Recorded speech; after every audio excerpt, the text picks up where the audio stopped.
In this section, we're going to discuss nominal rates of interest and nominal rates of discount. This is a rather large section with a lot of formulas, so I'm going to talk us through some of those formulas and try to point out the ones worth remembering and the ones that we need to use most of the time. And hopefully you'll see that we can kind of cull it down to a few formulas that hopefully we understand and use, and that will make this a little more, this section a little more doable. We're going to denote the annual effective interest rate by I, as we normally do, and we're going to define a new interest rate called the nominal interest rate payable M times per year, IM, and that's the interest rate such that each mth of a year, if we divide that by M, we get this much interest, IM over M. So nominal means in name only. We divide a nominal rate by a number to get an effective rate over a part of a year. And so the mthly effective rate is IM over M, and the nominal rate is expressed in terms of an annual rate. So for example, if we're told that a nominal rate payable 4 times per year, we're given I4, then each 1/4 of a year or each quarter, this would be the interest rate. And if we added 1 to that, that would be how much a dollar would accumulate to over 1/4. And over 4 quarters, or over a whole year, we would compound that each quarter. A dollar would accumulate to this much. So the growth each mth of a year is 1 plus the nominal rate over M, and specifically at M are equal to 12, and interest is compounded each month. The growth over the course of the year would be 1 plus I12 over 12 raised to the 12th power. So in general, 1 plus the annual effective rate is 1 plus the nominal rate compounded M times per year divided by M raised to the nth power. If we raised both sides to the t power, then I'll just get the standard annual compound interest accumulation function on the left side, and raising the right side to the tth power, I just use the laws of exponents and multiply powers. So that's what the accumulation function looks like for a nominal interest rate. Now we could go back up here and we could solve that for IM. In that case, we would need to raise both sides to the 1 over M power, subtract 1, and then multiply both sides by M. And you'll see, if you'll do that algebra, that will give you the nominal interest rate payable M times per year. Now we sometimes, and I might have already done it unintentionally, say compounded M times per year instead of payable M times per year. We could also say convertible M times per year.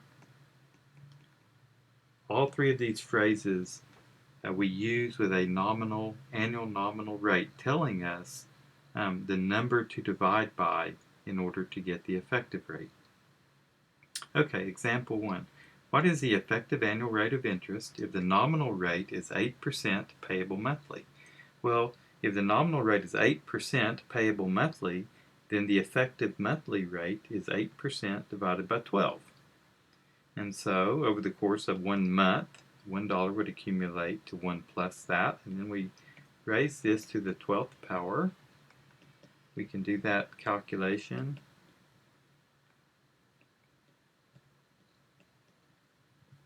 And we see that the annual, this is 1 plus I, so the annual effective rate, I, is 0.08229995.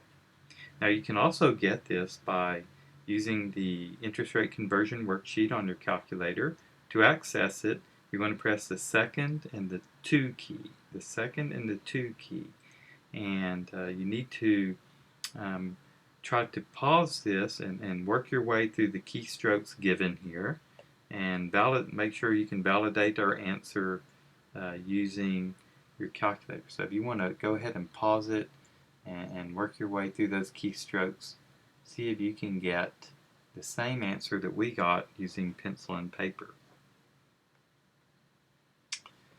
Okay, now in example 2, we're given a nominal rate and we want to find a different nominal rate. So in the margins, we always have some things prompting us to do some things or reminding us of something. In this case, it says to state the example in words. And so we would say, given the annual nominal rate payable 12 times per year is 7%, find the annual nominal rate payable 4 times per year. Or we could express this same statement using the word monthly and quarterly. Given the nominal monthly rate of 7%, find the nominal quarterly rate. So method 1, we could use formulas. Now I've written down here 1 plus I is equal to 1 plus 0.07 over 12 to the 12th power because we're given I 12. But we also know that 1 plus I is equal to 1 plus I 4 over 4 to the 4th power using the nominal quarterly rate. So we could just do this calculation. It's just arithmetic on our calculator, and we'll get what 1.07229, and then set that equal to the other expression for 1 plus I, which is 1 plus I4 over 4 to the 4th, and then algebraically solve that for the nominal quarterly rate. So we would raise it to the 1/4 power, subtract 1, multiply by 4. I'll let you guys do those algebraic steps and validate that for yourself, and we will get the nominal quarterly rate 0.070409. Now, we could also, again, use our interest rate conversion worksheet on our calculator. Again, you access that by pressing the 2nd and the 2 key.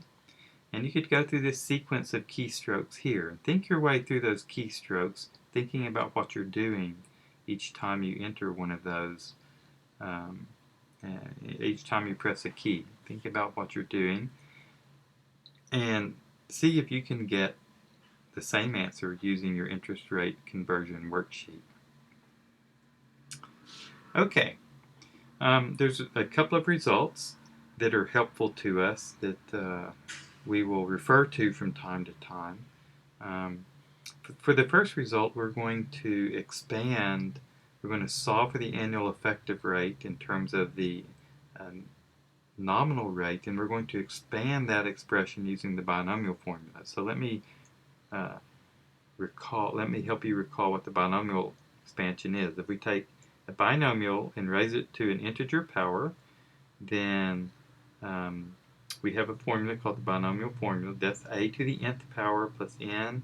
Then we reduce the power of a by 1, and we multiply by b, and then the next coefficient is n choose 2, and we reduce the power of a by 2, and we increase the power of b to 2. So in other words, the powers always add up to n, and we get these binomial coefficients of each term. This expansion would end with b to the nth power. So you might want to recall the binomial expansion if you haven't seen it before or if it's been a while. So here I've solved for the annual effective rate in terms of the nominal rate. And I'm going to expand this binomial expansion where 1 is one of the terms and im over m is the other term. And we're raising this to the nth power. So it would begin with 1 to the nth plus m times 1 to the m minus 1 times im over m. So I reduce the power of the number 1 by 1. And then the next term would be m choose 2, and I would raise 1 to the m minus 2 power and raise im over m to the 2nd power, and I would continue that. The very last term in this expansion would be im over m raised to the nth power. Now I need to subtract 1 at the end because here's the minus 1 out here. So I've just expanded that expression using the binomial formula. I see that 1 to the nth is 1, and it subtracts away with 1 at the end here. Now look what I have. I have that the annual effective rate is equal to, I've canceled 1 to the nth. This second term is just Im. And then I have some more terms here, and they're all positive numbers. So I'm adding positive numbers to the nominal rate, payable m times per year, in order to get the annual effective rate. So that tells me the annual effective rate has to be greater than the nominal rate. So that's just an algebraic derivation of that inequality. You may have a simpler way you want to look at that, but the important thing is the result here, not necessarily all the math that we used, the binomial expansion that we used to get it. So the effective rate will always be greater than the nominal rate, or the annual effective rate will always be greater than the annual nominal rate. Here's a limit that's helpful to us. We take the limit as m goes to infinity of Im. So here we're asking, what is the annual nominal rate approaching as m approaches infinity, as the part of a year over which this nominal rate is covering gets closer and closer to 0. So if we have m as 100, then I 100 over 100 is the effective rate over 1/100th of a year. The daily rate would be what? I 365 over 365. That would be the daily effective rate. And we want to know what is this approaching. Okay, so if we take the limit as m approaches infinity of Im, and I've just put what Im is here. Here we notice I can just rewrite this algebraically. Instead of multiplying by m, that's equivalent to dividing by 1 over m. And the only reason I want to mention that is that the power now, 1 over m, is the same as the denominator, and we're taking the limit as m goes to 0. In this case, I'm going to get the denominator is approaching infinity, and the numerator, the power 1 over m, is approaching infinity. So that exponential 1 plus I raised to that power is going to approach infinity. So I'm getting infinity over infinity when I take that limit. That should remind you of something from calculus called L'Hopital's rule. So when we have a limit in the form of infinity over infinity, L'Hopital's rule says you can take the derivative of the numerator and the derivative of the denominator and take the ratio of those two and take that limit. If it exists, it's equal to the original limit. Well, here we need to remind ourselves how to take the derivative of an exponential function. So the derivative of a to the x is just the natural log of the base times a to the x. But when the power is a function other than just x, in this case we have 1 over x as our power, we have to use the chain rule. And so the derivative of a to the 1 over x is going to be the natural log of a times a to the 1 over x times the derivative of 1 over x. That's what the chain rule tells us. And the derivative of 1 over x, by the way, is minus 1 over x squared. Should be 1 over x. Okay, so that's the derivative that we're going to use here in the numerator. So this is going to be the limit as m approaches infinity. So I'm going to have the natural log of the base, natural log of 1 plus I, times 1 plus I to the 1 over m, times the derivative of 1 over m, which is minus 1 over m squared. And I'm going to subtract 1, or excuse me, the derivative of negative 1 is 0, so that goes away. And the derivative of the denominator is also minus 1 over m squared. So these two are going to cancel each other. And now I'm going to take the limit as m goes to infinity. So as m goes to infinity, 1 over m is going to 0.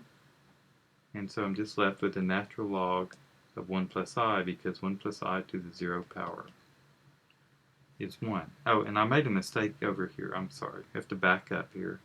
As m goes to infinity, this is going to 0 over 0 and not infinity over infinity. Messed up that, but hopefully that corrects that misstatement. Okay, let's look at nominal discount rates. So for nominal discount rates, compounded m times per year, it's a very similar discussion. The effective discount rate over an nth of a year is dm over m. And so over the course of a year, we're going to compound this. It's going to be compound discount.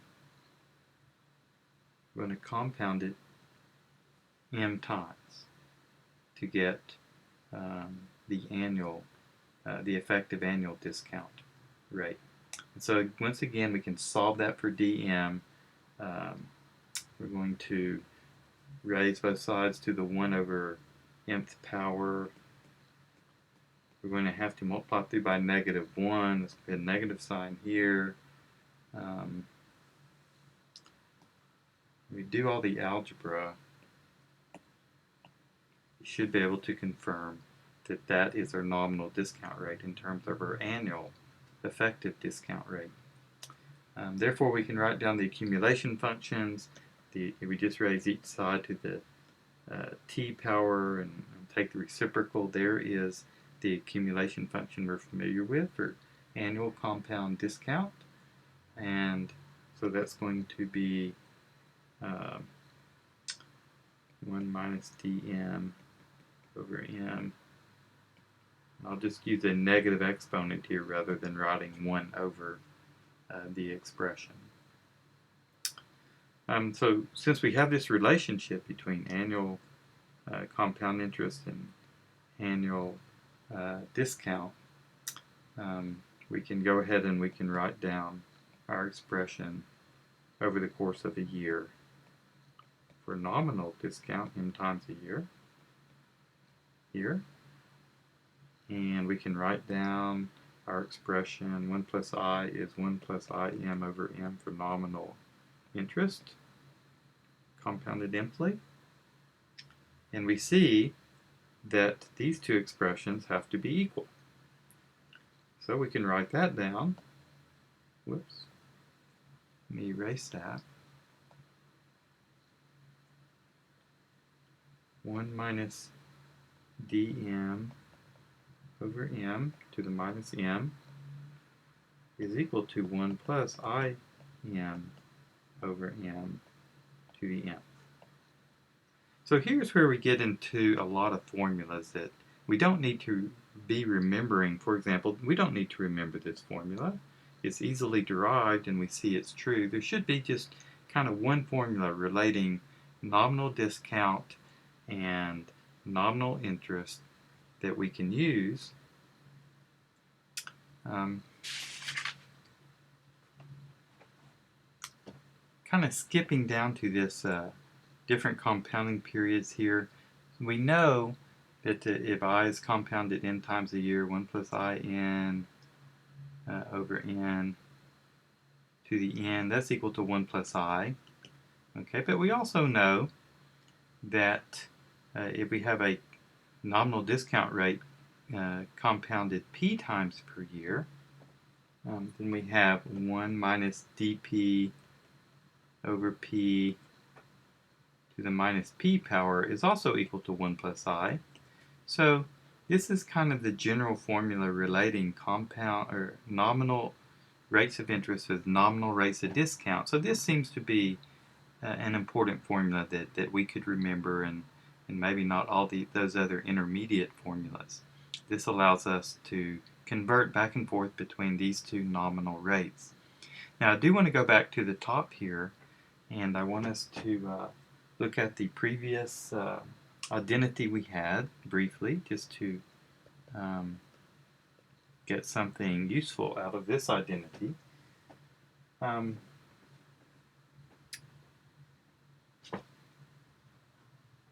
I'm going to solve this for Im over m. And so when I do, I get what Im over m is equal to, let me go ahead and write this in terms of a positive power. 1 minus dm over m minus 1.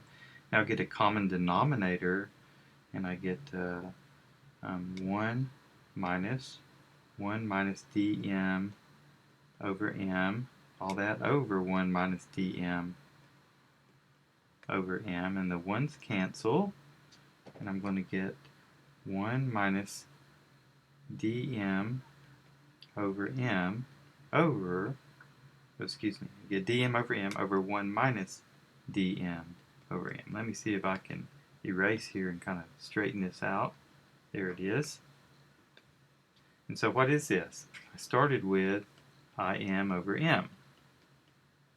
This is a generalization of the formula we've already learned. We learned that the equivalent annual effective interest rate is equal to the annual effective discount rate over 1 minus the annual effective discount rate. Now we've extended that formula to effective discount and interest rates over a shorter period of time, over time periods less than a year. But notice we have to use the effective rate over that shorter period of time.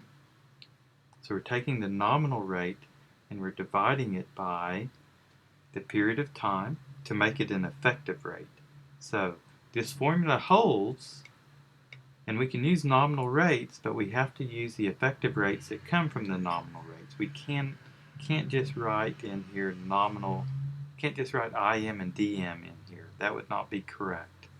We have to use effective rates in converting from equivalent interest rates to equivalent discount rates.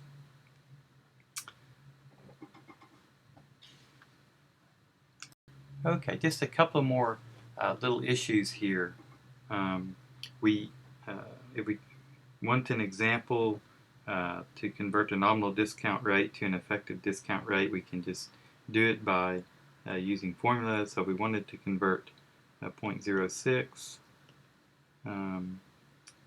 quarterly discount rate, nominal discount rate. We could just write 1 minus d as 1 minus 0.06 divided by 4 to the 4th power, and do that calculation.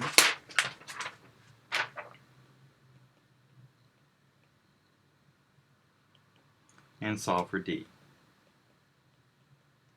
So all of you, I think, can do that algebra on your calculator. And we notice that d is less than d4. So the effective discount rate is less than the nominal annual equivalent annual nominal discount rate. We could also use our interest rate conversion worksheet. Here it's kind of interesting when we've already solved for dm in terms of d, and then if we just kind of rewrite this by factoring out a negative sign, we get negative m times, then now we have a positive 1 minus d to the 1 over m in parentheses, minus 1. And this looks like the formula, and by the way, this negative sign we could take it to the other side. Negative dm is equal to m 1 minus d to the 1 over m minus 1. So it looks like the same, it has the same format as the relationship between the nominal interest rate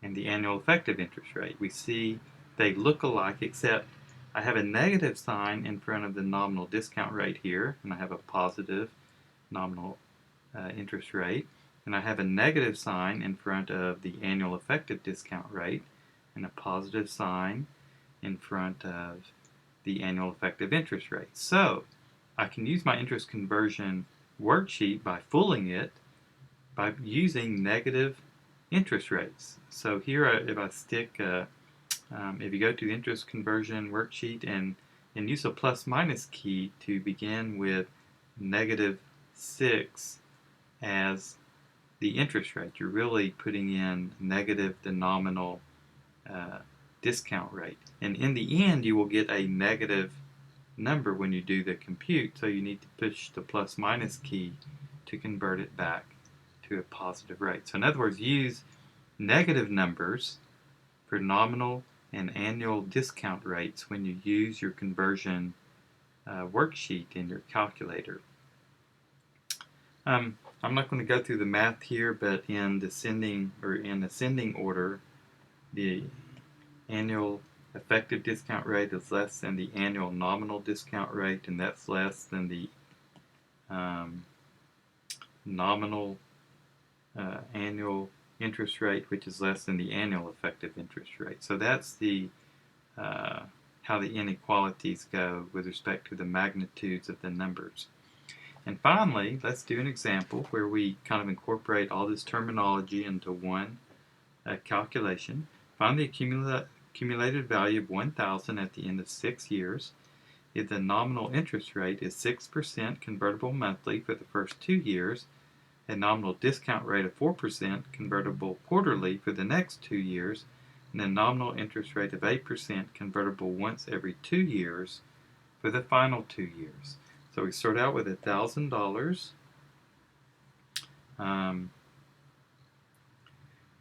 The nominal rate of interest is 6% convertible monthly for the first 2 years. So after 2 years, I'm going to have 1 plus 0.06 over 12.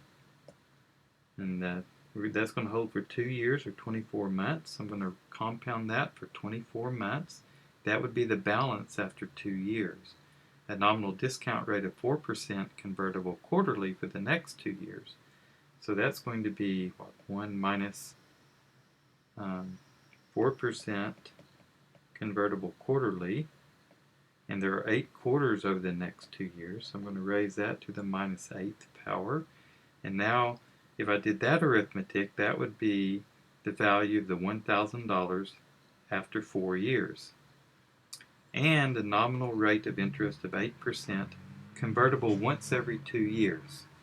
Okay, so convertible once every 2 years. So this will be 1 plus 0.08 over a half raised to a half times 2. You can maybe use a store key to help you do the arithmetic on your calculator. So you might want to, for example, store this in 1 and then do the calculation, store this in 2, and so forth, and just use the recall keys and multiply them all together. But you need to be able to find some sort of efficiency in calculating expressions such as the ones in this example, because these are not unusual expressions to have to calculate a numerical value for. Okay, so I know that all this is a mouthful. There's a lot going on here. You may want to watch different parts of the video. Hopefully it brings to mind questions that you want to ask in class. And you see why I didn't really want to just lecture on this in class. I wanted you to see it first, see some of the complications, some of the calculations, the terminology, and determine what it is that we need to discuss more in depth when we're together in class and when we're working problems.